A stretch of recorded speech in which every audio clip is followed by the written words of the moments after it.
We're parents, teachers, and educators, and like you, we're passionate about restoring our culture for Christ. This is Veritas Vox, the voice of classical Christian education.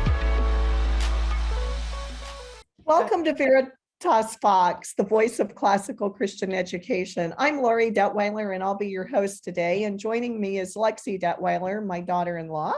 She is married to my third son, Travis, and she homeschools three of their children and my grandchildren. So she's becoming what I consider to be an expert in this area. And so I watch her on this journey, and I'm glad to have her with me today. And today we're going to be talking about something that she is intimately familiar with at this point in her life, and that is homeschooling with a toddler.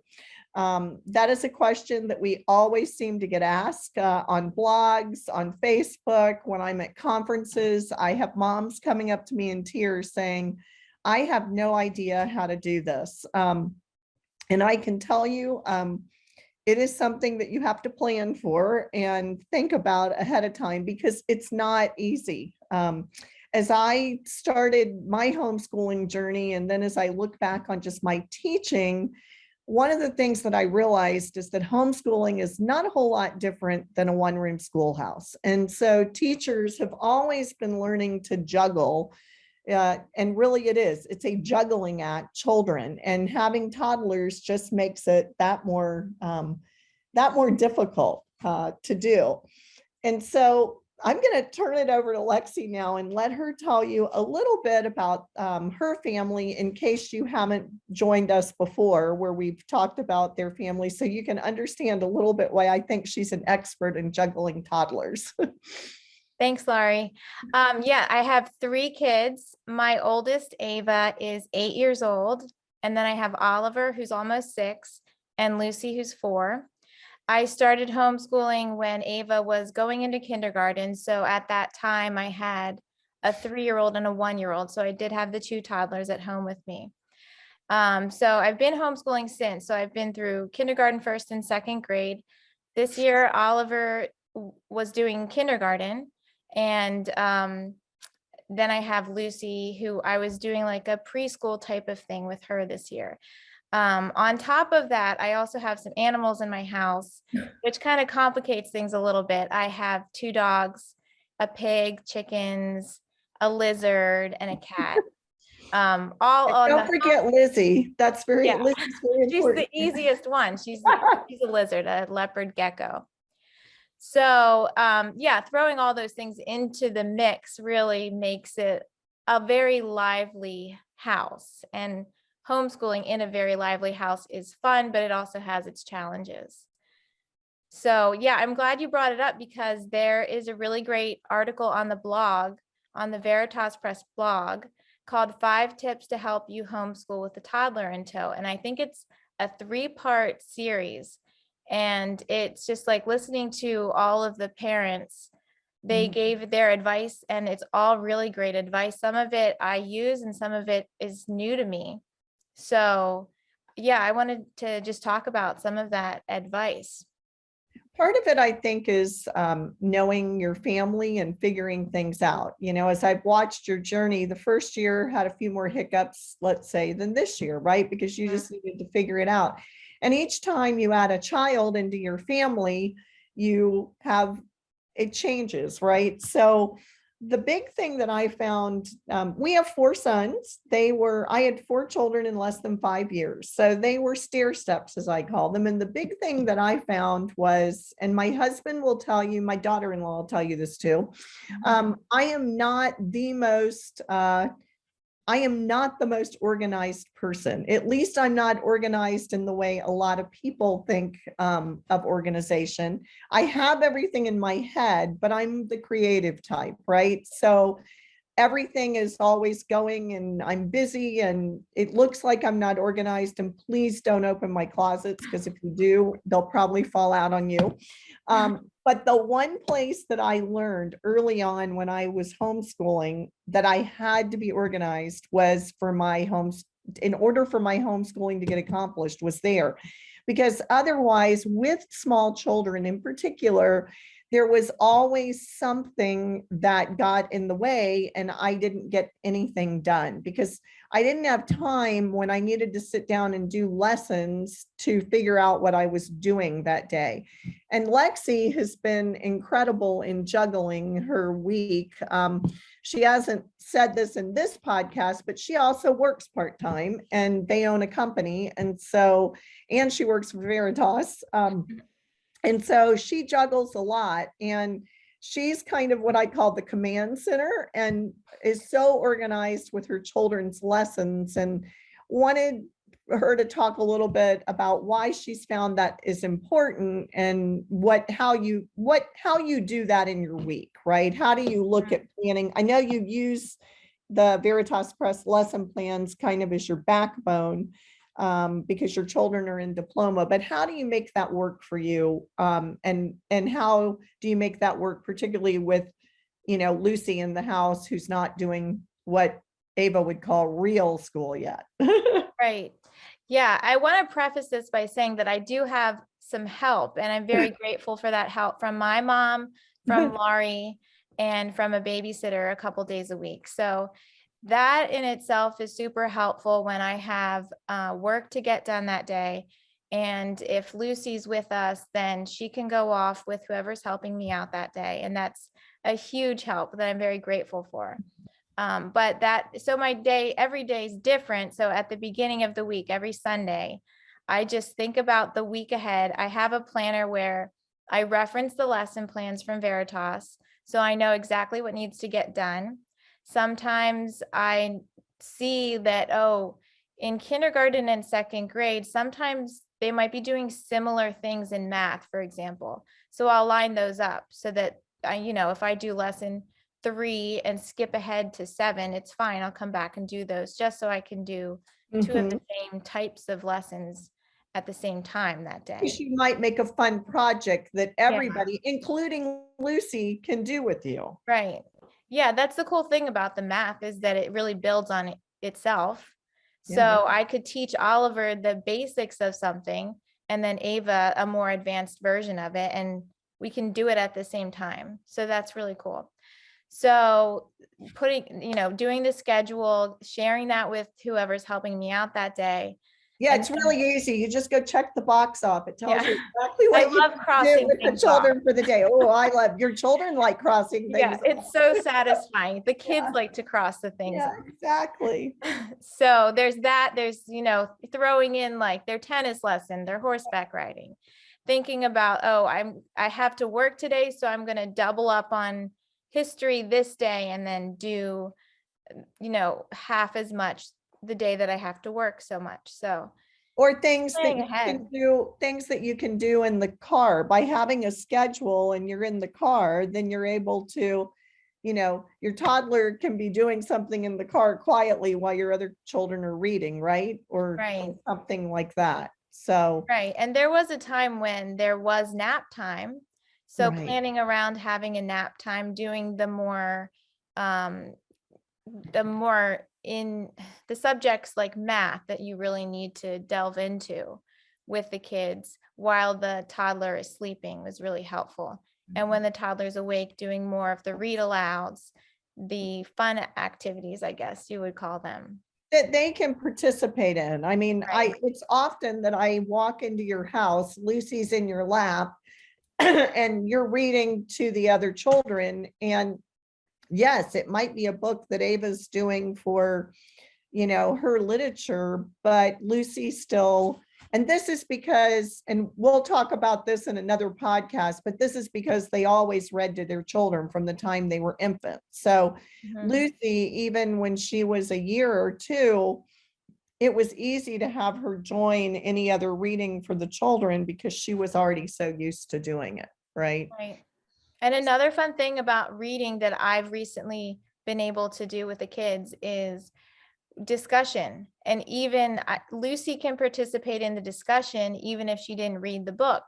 So we were talking about like a book that Ava had read for school where a child was getting made fun of. And we were discussing like, what would you do if somebody was being made fun of? And it's really cool to hear their answers And what was based on their experience. Lucy's answer? I'm sure she had a good one. Oh, Lucy's answer, I don't remember. It was a very specific question. I'm sure. So I don't remember her answer, but Normally I was has proud really of their good answers. I answers. remember that. That's good. That's good. Yeah. You know, the other thing that I've seen just is in homeschooling with toddlers in particular, that it really creates opportunity for leadership in your older children that they probably wouldn't get elsewhere. When you're always around your peers, people of your own age, you don't have the opportunity to have leadership in the same way that you do. And one of the things that I read years ago, a woman, I think she had 9 children, is she developed this whole buddy system during her homeschooling day, and it rotated. And so she actually had, and she was in the buddy system herself, so it wasn't like she was just having, but she would have her toddlers go and sit with another child, maybe while they were doing their reading, and ask them to read aloud instead, or they might have been working on a project, and she would ask them to have the toddler sit there with them while she was teaching a lesson to another child. And I see that with your children where, you'll have them go off together to do something while you're working with another child. And what are some things that you found have worked with that? As far as that, Oliver has really, the middle child, has really gotten a chance to be a leader. As a middle child, you don't always get that chance.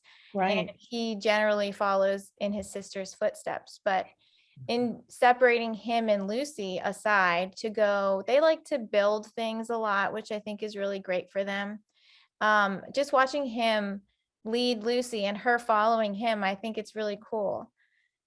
Yeah. And she does. It's been interesting. I'll look over and see him. Oliver is very into Lego. That's the understatement.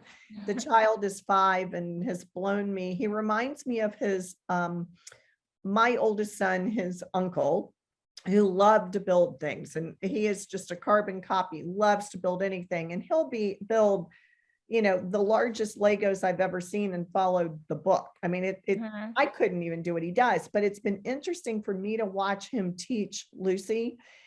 They were at our house and Lucy had gotten this little Lego and she asked Oliver to put it together. And I looked over and he was literally having her put the pieces together, saying, put it here, Lucy, see how the picture is? This is how you do it. And he had her match it up. And it was what you said. He's learning leadership skills that he wouldn't get elsewhere. And it's been a pretty neat thing. So sometimes we can think of, I'll often hear people that don't homeschool say, oh, it's so horrible. They're having their older children babysit their younger children and that kind of thing. And I don't think people really understand that it's this benefit that you get in being able to be a leader when normally you don't get that.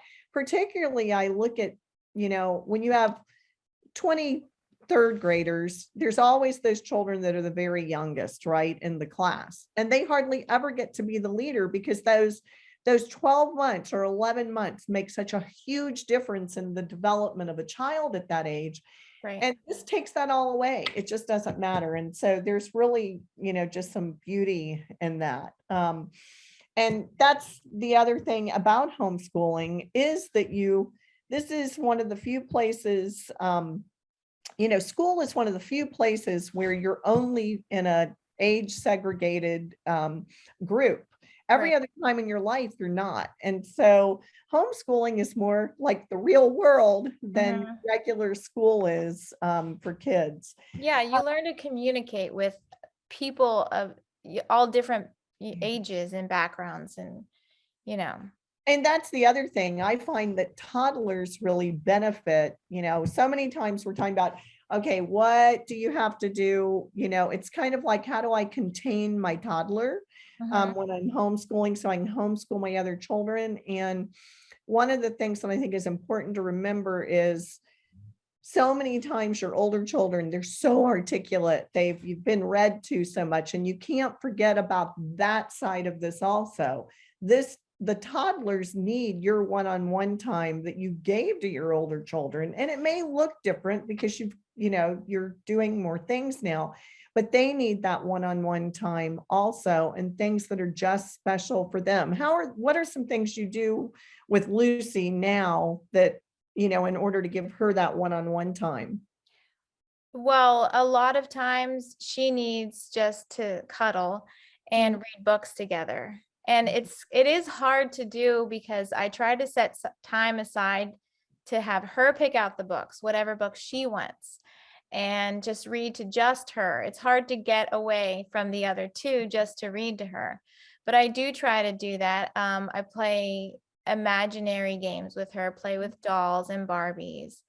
We paint our nails together. She loves doing stuff like that. She loves doing makeup, just really girly things she likes to do. And it's nice because my other daughter, Ava, doesn't like the girly things anymore. So she's Right. not going to try to butt in and participate with us. But No, I think yesterday yeah. she called me to tell me how happy she was because she was on your roof. Yeah. Yeah, Yeah. they are very adventuresome. So They are. Yes. which is very fun. It's why those children have the imaginations that they do. The other thing that I found that has been really helpful for toddlers in particular is having their own quote school boxes. And I know I've tried to get those for you at the beginning of every year that I fill with educational toys that they really only play with during the time that you're homeschooling. So that's their school. So whether it's magnetic blocks or Legos or puzzles or tracing shapes and letters and anything that I can find. The dollar store is great, guys. And there's also some really good, if you just get and look for Montessori things for toddlers, there's some amazing things out there that you can use over and over again with your older children. The other thing that I found they love is anything tiny, right? So I know this year I ordered like this huge pack of like little tiny miniature animals, and Lucy played with those for hours. Like she would just sit there and make up her own imaginary world. Your other children played with them too, but it was something for her to do at the table while you were working with your other children. And I think having those boxes is, some people call them busy bags, and, they'll make toddler trays. There's some really expensive and amazing trays out there. You can make your own if you have the time. Just, go on Etsy and, look up trays, toddler trays, and you'll find some amazing ones. But those are great to do. Right, they are. And it's nice for her to have that independent time, because a lot of the time as the youngest child, the other two are bossing her around or telling her, you can't touch that, that's mine. And this is her time and her space. Exactly. So it's really good for her to develop as well. And I've seen that she actually likes going into the other room and having her space. Like, it's not like she feels like she's being pushed that way because you've created something she wants to do in the other room. She doesn't mind quietly sitting. And I think it's important to train them as toddlers to play independently, because you need them to do their schoolwork independently eventually, right? So you can start that training really early on by just having them have a very short amount of time in which they're playing quietly. If you've ever heard any of my talks, you'll hear I used to use this in a classroom. I've used it with my own children, but old-fashioned egg timers are great. You can set a timer on your iPhone or whatever, that works too. But the great thing with toddlers about these old-fashioned egg timers, they're the sand, and you turn them upside down, the hourglass. But the great thing is you can literally set it on a table and say to them, you need to sit here and play until all that sand gets to the bottom. And they will literally sit and watch the sand for 15 minutes, pour it to the bottom of the thing. And training them to not bother you until you're done with that is an important task for that. Talk a little bit about keeping promises to toddlers in particular, and your other children, but how that just affects when you say to them, mommy needs to do this, and then. Yes. Hmm. I found that to be very effective when I actually follow through with my promises. So a lot of the time, Lucy wants a snack, or she says, mommy, please, can you read this book to me? Or please, can you play Barbies with me? And I'm in the middle of school. So, I have to say, okay, after this subject, we're going to take a 10-minute break and I'm going to play with Lucy for 10 minutes. And then you have to do it. You can't, try and sneak in another subject. I've learned, because sometimes I try to do that too. Trying to trick the kids into doing stuff sometimes just does not work. Right. It might exactly. have worked when they were babies, but now they've gotten smart about things and they'll say, no, mommy, you said we were finishing one subject and this is a totally different subject. So And following through is important. and if you're trying to train them, sit and do this until I'm done with this, Right. then you want to, if you're expecting them to be quiet, then we've got to expect ourselves to do what we said we would do also. Yeah, exactly. Good. Is there anything else that you would share with people or tell people about toddlers before we get off this topic? Yes. One of the biggest things I've learned to be is flexible. Having so many children, not so many children, obviously. If someone had 9 children, I only have 3, but having so many personalities, so many learning styles, so many And different you've got needs. 3 very different children. Right. And They're totally different. I do believe that homeschooling has helped to develop their personalities for Right. them to be who they are, which is what I love about it. But I need to be flexible. So if I do set out a plan every week, but maybe I don't get to finish all the subjects in a day. Well, that's fine. I Right. can't stress out about it. Then tomorrow I know that I need to finish the other subjects, try and, fit it in somewhere. Or, like you said before, working in the car. We can do reading in the car. We can sing our songs and our chants in the car. Sometimes we do worksheets in the car because I have those little desks that they can just put on their laps. Right. And if we're going to somewhere fun, like their nature group or a field trip or something, then they're willing to do the work in the car so that they can go have fun at this field trip. Exactly. And Yeah. flexibility is the key, right? So if your toddler, although it's not always the toddler, you're in the middle of a math lesson, spills the milk, you don't have a choice but to stop, right? And it may Right. be you have a dentist appointment that you've got to walk out the door to. So the 15 minutes that you thought you had left to get done the math lesson, you now don't have. So you kind of have a choice. Do you tell them to grab it and do it in the car, or do you come back to it later? And Right. one of the things too that I found, when you're in a classroom, and I was a classroom teacher, when you're in a classroom with children, you pretty much have to stick to the lesson plan, because when you've got 20 children, there's always somebody that needs the extra practice, right? So you don't have the flexibility to just do that. But one of the beauties of, if you are having a bad day with a toddler and it's taking extra time or whatever, and take a look at your math lesson, take a look at your grammar lesson, seeing if there's something that you can combine for tomorrow, so that whatever you didn't get done today, you have the ability to combine and put 2 lessons into one. I've watched you be able to, now that you've done this and you've seen, oh, it really doesn't hurt them if I combine these things. I'm able to do that, because what we're really looking for is children mastering what they're learning and loving learning, right? That's what I'm looking for.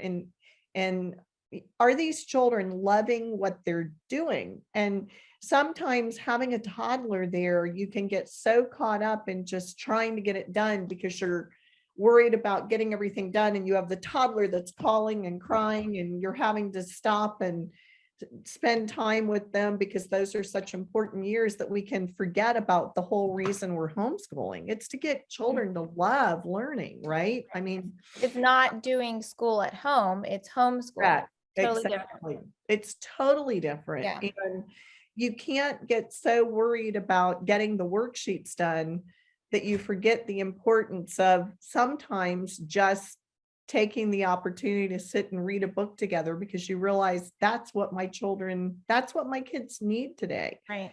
And that's the beauty though of planning, because I always tell people, if you plan, then you don't have to worry about doing every lesson, because you can stop and look, what can I combine? If you don't plan, you're just plodding through stuff trying to get the next worksheet done. And that's not what this is about, right? So the other thing to remember is these years don't last. I already look at your family and I just can't believe. I mean, you've gone from having itty bitty ones and babies running around to, I'm just waiting for my next son to get married and have grandchildren. Like, I don't have any babies around anymore. I know. Really, the youngest one is about to be 2. And so it's just, I look at it's really a season of life that you can't just season. flow through, just because you have to get a worksheet done. No, you can't get it. I can say that as a grandmother now versus a mother in the midst of it. Just the beauty of the quietness of sitting and reading a book with your child, because guys, one day they're not going to want to do that. That's the reality of it. I look at your oldest now and think, oh my goodness, like before you know it, she's going to be 12, and that's like a grown up almost. And so I just, enjoy this time with your toddlers. Don't wish it away, because I'm telling you guys, you cannot get it back. And when they're toddlers, they think you are the most wonderful person in the world, right? Mommy is just the most wonderful thing in the world. And so enjoy those years, because you can't get them back. And the other thing is, let your other children enjoy it too. I mean, some of my children's happiest memories are telling fun stories about their younger siblings when they were toddlers, right? It's funny to me to hear the things that they remember, that if you'd ever told me they would have remembered. I look at them and go, where did that come from? They particularly